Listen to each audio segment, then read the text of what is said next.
The next issue I'd like to draw your attention to is the fact that we are mutating data right here. We're actually mutating an input into this function. So this add task to store, which I just wrote, takes in a store object and actually changes that store object by adding a new property to it. Even though I just wrote this is the exact same thing that print tasks was doing before. Now, why is this a problem? Well, when we mutate a parameter or an object that's been passed in through a parameter into a function, we're creating a situation that's difficult to test. If we have these mutations going on throughout our code, this means that we can't really be sure exactly what functions are going to do or which function was the one that changed some particular object. You may wind up at the end of some long process with an object that looks very different than you expect, and it will be hard for you to find where that change happened. It's much, much easier to reason about pure functions. That was actually my doorbell. Did you hear it? I'm going to ignore it. Okay.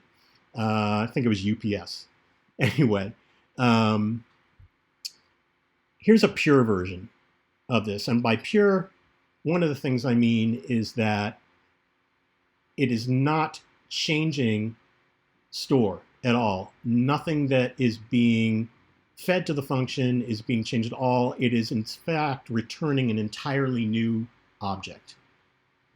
So here's one way to do that. You could also do it down here. I wrote another version of it using object assign. It doesn't matter. The point is that I'm returning a totally new object. Now, one thing we should talk about here is this version right here is less performant than the mutation version because creating a new object is expensive. In general, I would say worrying about that is premature optimization.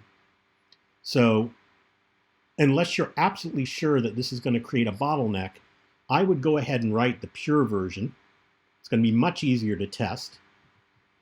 And then if it does cause some kind of slowdown or problem, you can replace it with this version and write a comment about why you're mutating and why it's important to mutate for performance reasons. This is a good general note about everything that I'm saying in these videos. I'm telling you a bunch of rules.